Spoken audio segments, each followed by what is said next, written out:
Hi, welcome to lesson 50, wow, of the B2 course.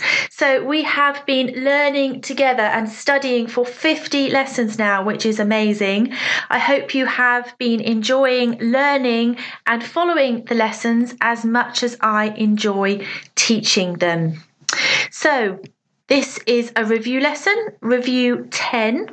We're going to be looking back at the previous 4 lessons. My name's Stephanie. This is level B2 or upper intermediate, and we are on lesson 50 of the course, which is amazing. So this is a review lesson. We're going to look back at lessons 46, 47, 48 and 49.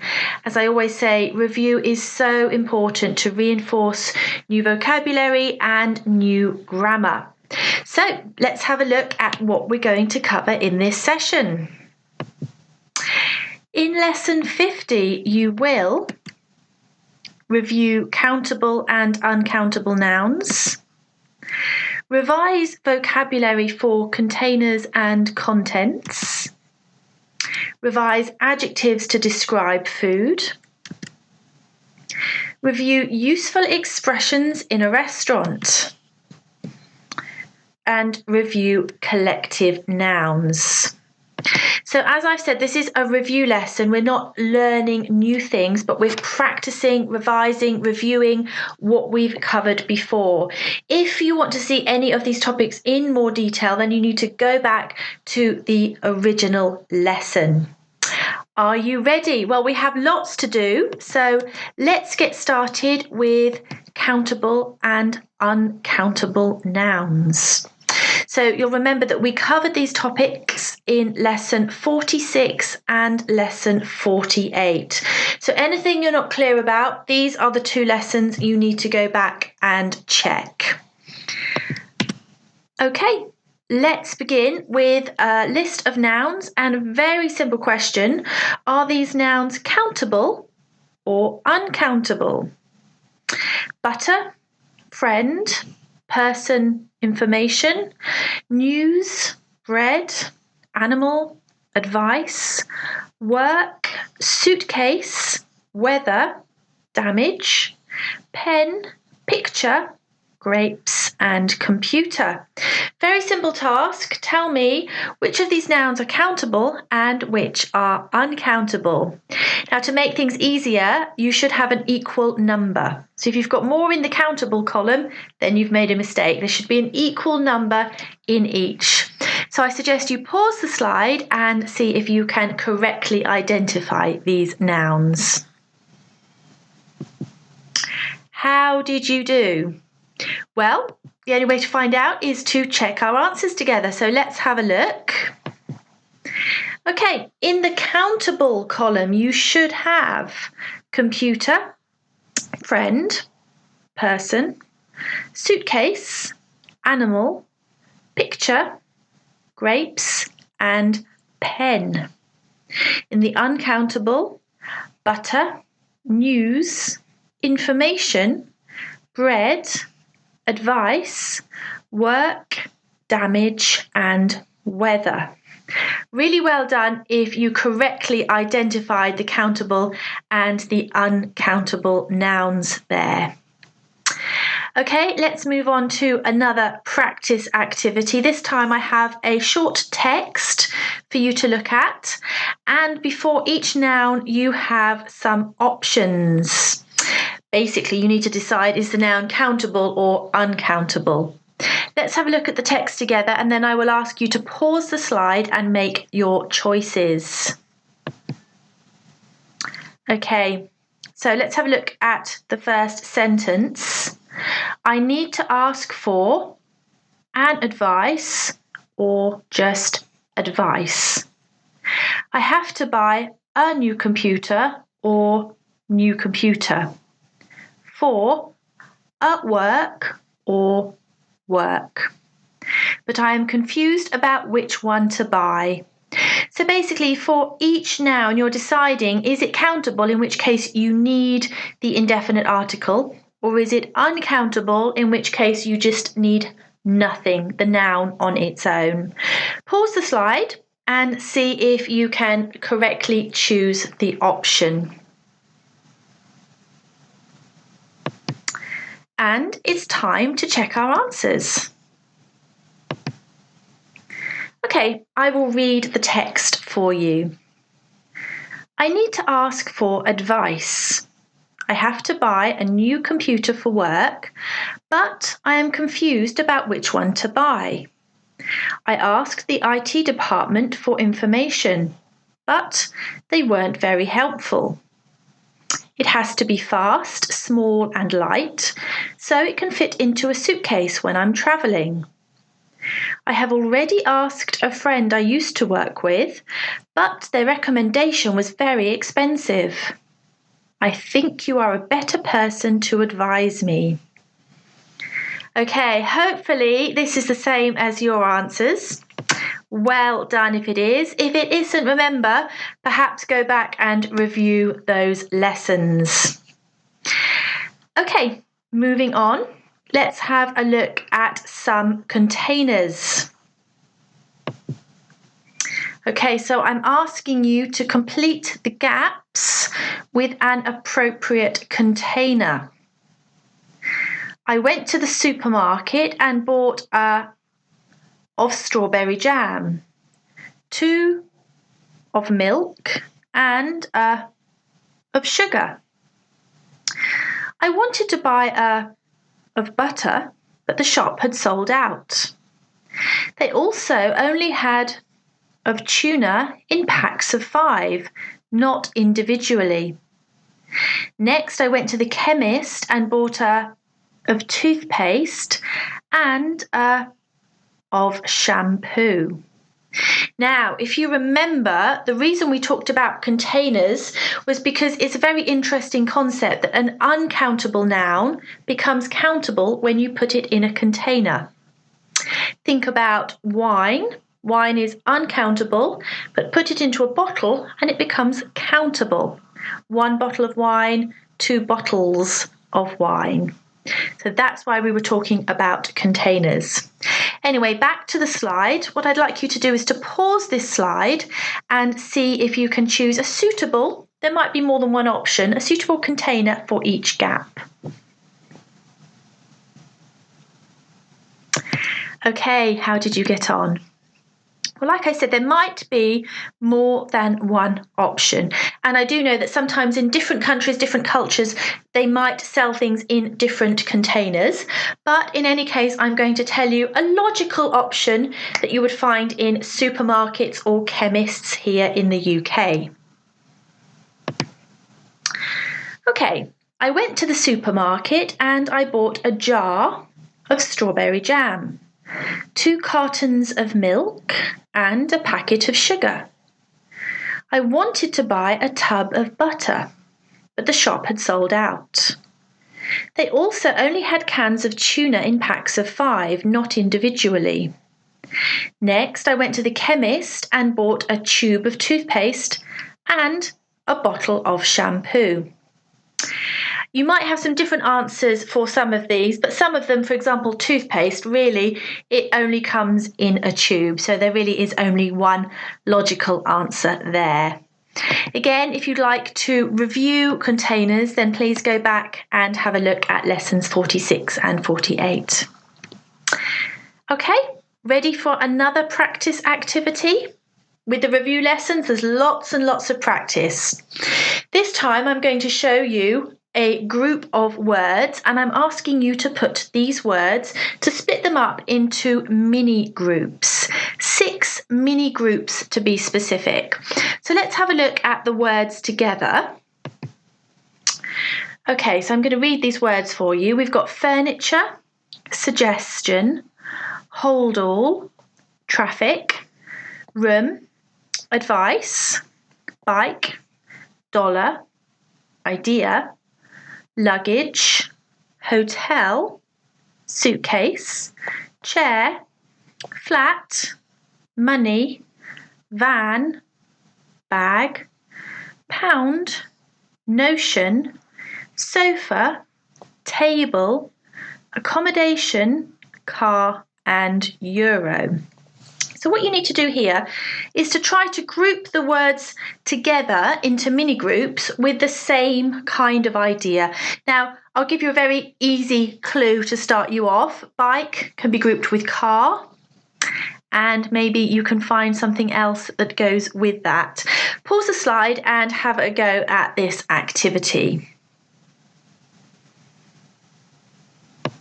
Okay, how did you do? Did you manage to find 6 groups? Well, let's have a look at the correct answers.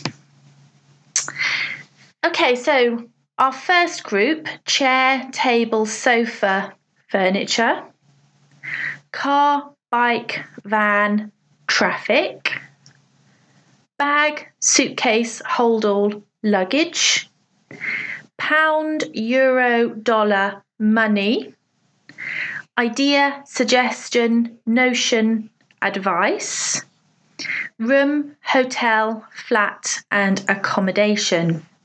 Now, what was the point of this activity? Well, the point was to show you that often specific items which are countable are uncountable when considered as a group. So furniture is an uncountable noun because we consider it a group noun. The individual items within furniture, a chair, a table, a sofa, these are all countables. Okay, well done if you got those correct. So that's the end of our review on countable and uncountable nouns. Next, we're going to practice lesson 47, where we had the really interesting and very useful topic of at the restaurant. Okay, so really useful because when you go to a foreign country and you eat out, it's quite likely you might need to use English. And we looked at some useful expressions when you are in a restaurant. So let's see what you can remember. Okay, the first scenario is arriving at a restaurant. And I'm asking you, what do you say when you arrive at a restaurant and you have a reservation? Can you think what you might say? You arrive at the restaurant, you have a reservation. What do you say to the person that greets you?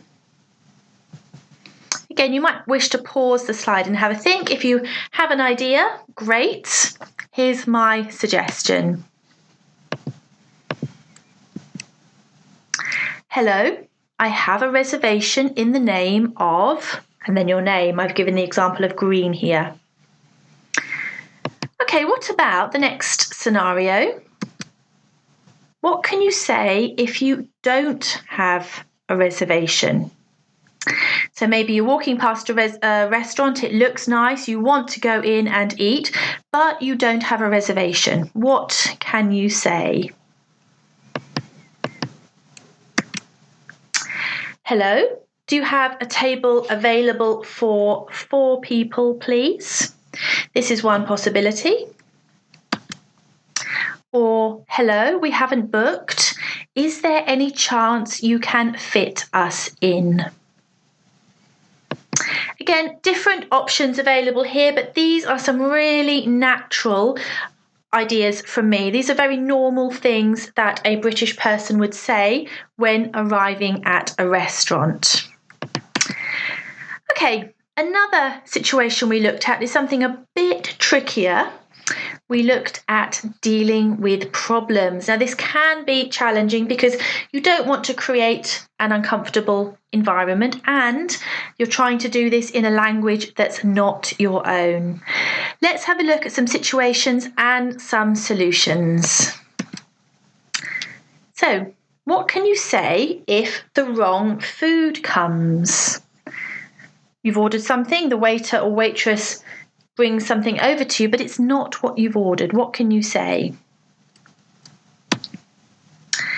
Nice and simply, I'm sorry, this isn't what I ordered. What can you say if your food hasn't arrived? Again, this can be quite a common situation. Maybe the restaurant is very busy, so you don't want to be rude, but you have been waiting a long time and you're concerned that they might have forgotten.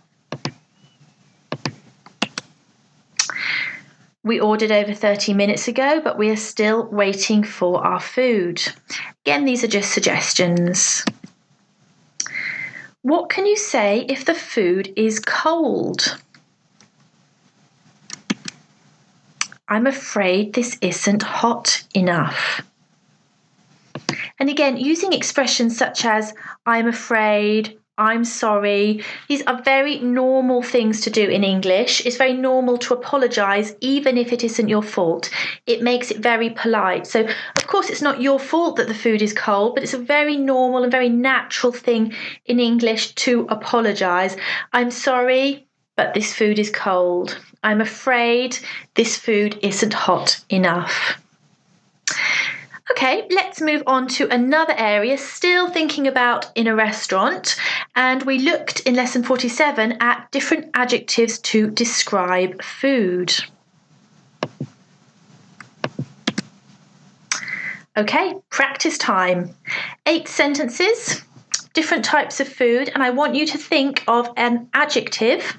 I've given you a clue, I've given you some starting letters. Adjective that you can use to describe this food. Pause the slide, think about the food, think about how it tastes, and what adjectives you can use to describe it.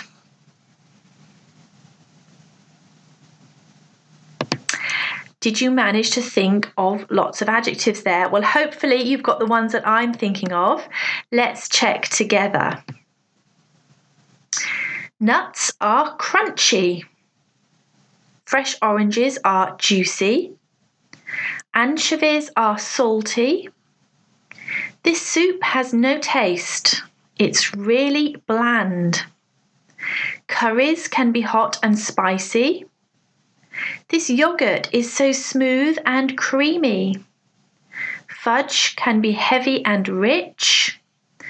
And lemons and limes taste sharp and sour. Remember the pronunciation of sour. Well done if you got those correct. Okay, the final review part of this lesson is looking back at the one we've just finished, lesson 49. So hopefully, if you're studying these in order, this is fresh in your mind. Lesson 49, when we looked at collective nouns. Okay, do you remember lesson 49, collective nouns? Well, to refresh your memory, have a look at these 3 items. Can you think of a collective noun that links these 3 items? A bunch of flowers, a bunch of grapes, a bunch of keys. We talked about this word bunch being used when you're grouping items of a similar type or an identical type together. So, for example, you could have a bunch of bananas. Individually, grouped together, you can call it a bunch. Okay, 3 more images coming up. What noun connects these 3 images? Now, if you've just watched lesson 49, this will be fresh in your mind. A pack of wolves, a pack of cigarettes, a pack of cards. Okay, so here we looked at the idea that a pack doesn't have to be something that's inanimate. It doesn't have to be something that's an object. It could also be an animal, for example, a pack of dogs, a pack of wolves. Okay, so as we were practicing describing groups, we also looked at different ways of describing groups of people. Now, group is such a really overused word, and at this level, we're thinking about pushing our vocabulary, expanding and being more descriptive. So I want you to think of different words, not group, that you can use to describe people. Can you remember what we talked about? Hopefully you're saying things like a gang, a squad, a team, an army, a band, lots of different ways to describe people, and often dependent on those people you're describing and or what they are doing. So the final practice slide today. Have a look at this list of collective nouns. Can you finish each one with an appropriate group of people? A gang of, a group of, a team of, a squad of, a band of, a crowd of, a crew of, and an army of. Now remember, some of these nouns might have more negative connotations. Some might have more professional connotations. 2 clues there. But pause the slide and see if you can complete the sentences. Okay, how did you find that? Ready to check the answers? Okay, let's look. So, these are my suggestions. A gang of thieves, a group of friends, a team of footballers, a squad of police officers, a band of musicians, a crowd of tourists, a crew of sailors, and an army of soldiers. You might have different options there, but the important thing, for example, a gang would usually be something negative. A word like a crew or a squad, an army, something more professional. Well done, and thank you for joining me for this review lesson. Okay, that's the end of Review 10. Our next lesson, Lesson 51, is moving on to a grammar topic.